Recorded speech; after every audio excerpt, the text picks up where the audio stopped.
Seorang istri beri kue ulang tahun anti-mainstream untuk sang suami. Bagaimana tidak, sang istri memberi kue ulang tahun berbentuk kuburan untuk suaminya. Tak hanya itu, ada pula replika buku Yasin dalam kue ulang tahun tersebut. Usut punya usut, rupanya sang istri memiliki maksud khusus terkait kue ulang tahun tersebut. Nur Nadirah Syuhadat Rahmat mengaku kue tersebut sengaja ia pesan untuk hari ulang tahun ke-27 suaminya, Muhammad Faris Muhammad Kahni. Mengutip dari emstar.com, Sabtu, 31 Desember 2022, Nur Nadirah bercerita, kue tersebut ia pesan sesuai dengan hobi sang suami yang kerap balapan mobil. Hari lahir suami jatuh pada 26 Desember lalu, jadi untuk ulang tahun ini saya ingin beri itu sebab ia selama ini senang modif dan balapan mobil, ungkap Nur Nadirah. Terkait hobi sang suami, rupanya Nur menyimpan rasa kesal. Pasalnya sang suami kerap tidak mendengarkan nasihatnya. Nur mengaku sudah sering memperingatkan sang suami agar tidak balapan mobil karena sang berbahaya.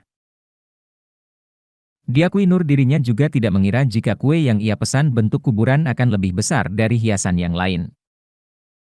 Namun meski begitu, Nur mengaku puas dengan hasil pesanannya tersebut.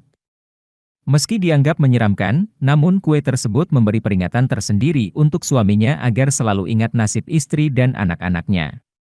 Terkejut juga saat ia mengantar, tapi menurut saya ini bagus, katanya lagi. Nur juga menceritakan bagaimana reaksi sang suami saat pertama kali melihat tar tersebut.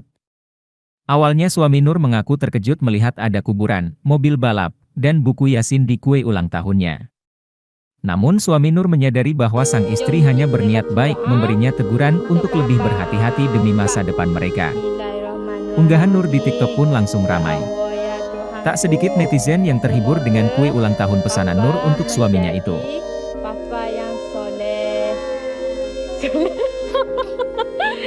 dan yang baik dan membimbing anak-anak dan isterinya ke jalan yang diredai Allah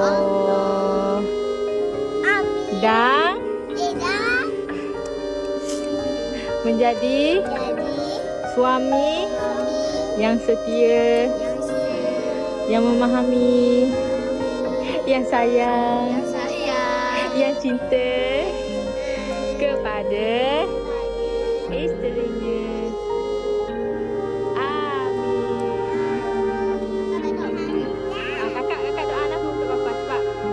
Terima kasih sudah nonton, jangan lupa like, subscribe, dan share ya!